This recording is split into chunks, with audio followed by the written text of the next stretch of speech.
seriously believe that we are not spending enough, and I think Dr. Manikam also mentioned. I think you ought to really look at yourself, see your firm, how did it look 10 years ago, how is it today? Have you only done JIT, SMED, so many of that, or have we made a technological leap?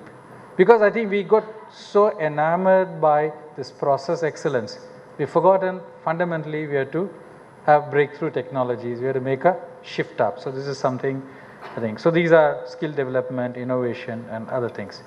On the clusters, really speaking, I have a few thoughts on that. I know that this place doesn't like government, but the government is throwing money onto doing something. Can we at least not get some of that money into our kitty and we handle that better? So really the interfirm linkages and the academia linkages are low. Although here you have at least firms like PSG Tech, which has really had much better interfirm linkages. But are we really leveraging that, or are we, or these ossified, or these something which happened at a different era, but now we are just living in a thing area? This is one. And then in terms of industry associations, really look at centers of excellence. I think if you have thousands of small firms, skill development cannot be done by individual firms. Can we really come together and create skill development at a different level, not the nuts and bolts that we are doing today? Can we do that? And of course, government, I know that you don't like government, but at least they can get out of our way. And it'd be embarrassing to talk about power and stuff like that, because I don't think that's something which we want to say. But one thing which is important is that we have to speak on many issues. For instance, and I talked about this in the CII, is that we have a mess on this gas. The gas grid will be so vital for Coimbatore, right? And what's happening to it? Some vested interest or some ill-conceived notions about what a gas pipeline does is preventing one of the most important infrastructure is gas grid. Everywhere in the world you have a gas grid which serves.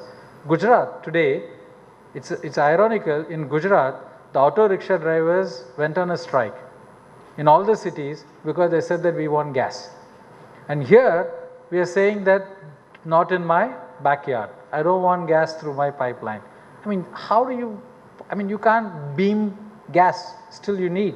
So I think we need to really work together, and one of the important objectives that in CII we have taken is how do we bring gas grid to south? And 5 years from now, gas prices will be $12, $12 to $13.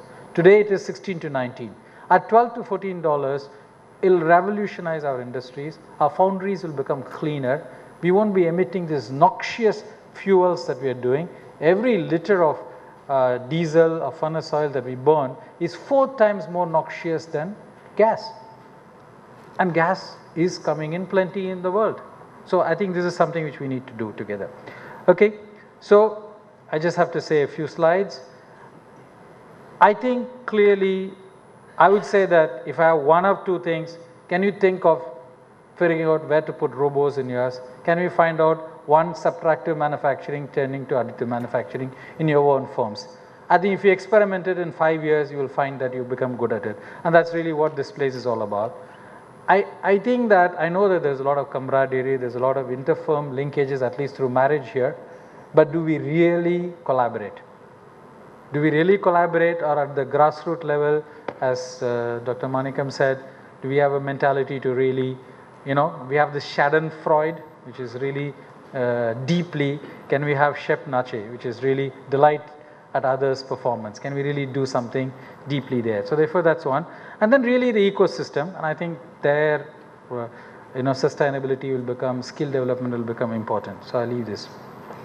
So I went through this, much as I don't like government, but they take away 33% of everything that I earn. So at least I have to listen to what they say. This time in the 12th plan, every single thing that we've been talking about for the last 1 or 2 years is there as policy. Let's assume that not all of that will get implemented, but everything that MSMEs have talked about, 2,200 crores for World Bank assistance for 15 technology development clusters. Tool room, it sounds familiar. Okay, cluster development program, cluster innovation program, national manufacturing competitiveness program. I think the government is throwing up PowerPoints like I do and jargons like do, but I think they are at least putting some money into it.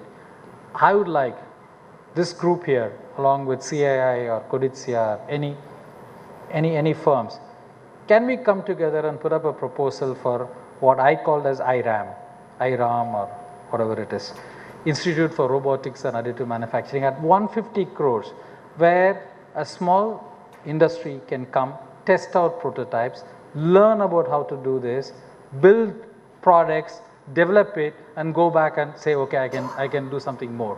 Now, when you do something like that, because I don't think small firms can make that kind of scale of investment, it'll be difficult. You have to really collaborate. Collaboration is difficult. Can you all come up with and put up something? And today, if we do it, at least from CII side, I'm willing to go and make the pitch. And I can tell you that this 2,200 crores over the next 4 years, not one proposal has yet gone to the government. It's now 3 months. Now, clearly, I have told my southern region team in CII, I need 5 proposals. So mine is very simple. Throw 5 darts, maybe 1 or 2 will stick. And I have a feeling that the Coimbatore dart has a ring of truth, because everybody thinks we are very good here in engineering, manufacturing, which we are. I think even if those stupid statistics show something very different, I hope it's wrong.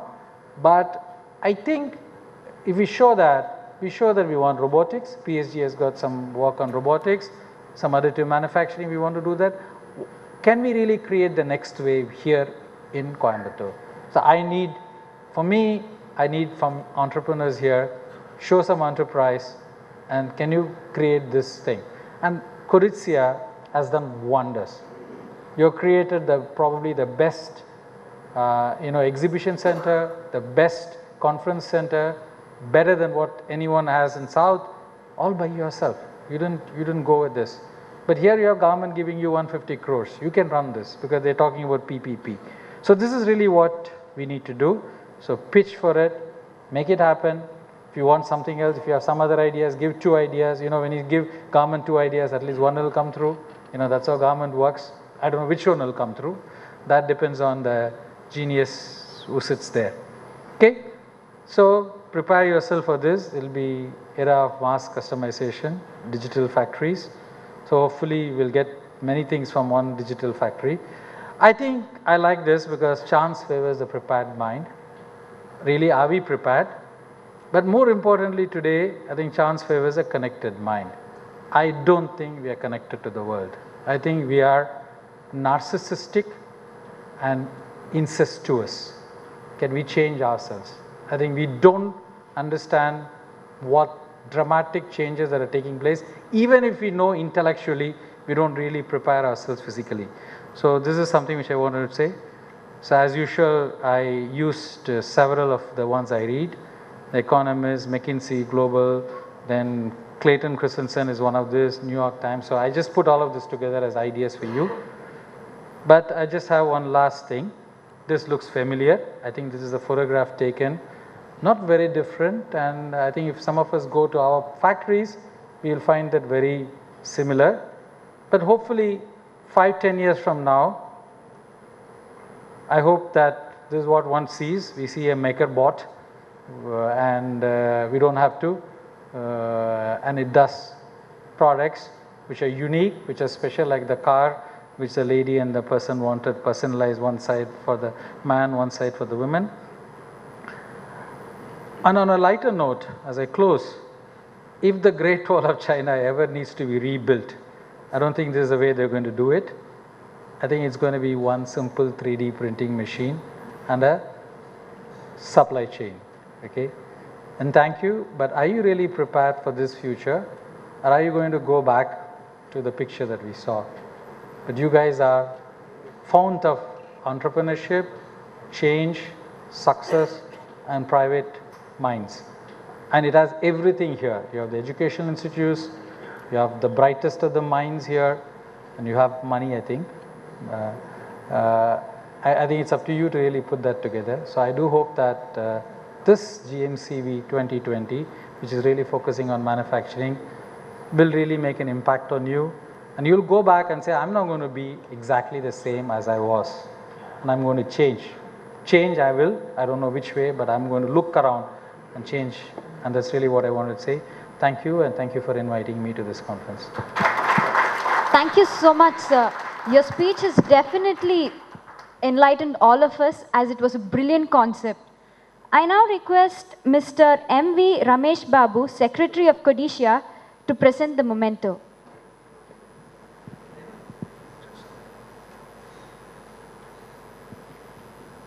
A huge round of applause, please. It's a kind request to everyone present here.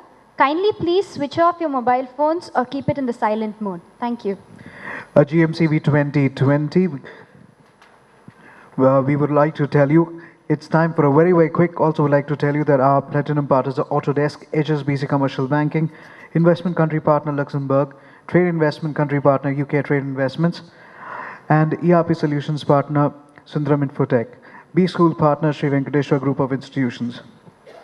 We now have a visual presentation on Luxembourg.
It's a proud privilege to welcome our chief guest of the evening, an illustrious diplomat who has been the bridge for many Indian companies to discover opportunities in Europe. His Excellency Mr. Gaston Stonk, Ambassador of Luxembourg to India, also the former Ambassador of Luxembourg to the Russian Federation, former Ambassador of Luxembourg to Kazakhstan and Belarus, former Ambassador of Luxembourg to Denmark, former Ambassador to Finland, Norway and Sweden.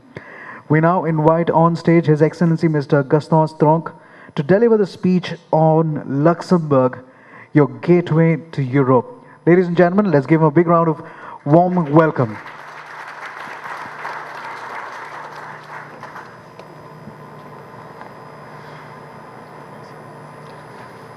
Thank you very much for the nice welcoming words. Thank you very much for the privilege and the honor of being here. It's my first visit to Coimbatore. I think it's even a first ever Luxembourg representative that talks to the Coimbatore business community.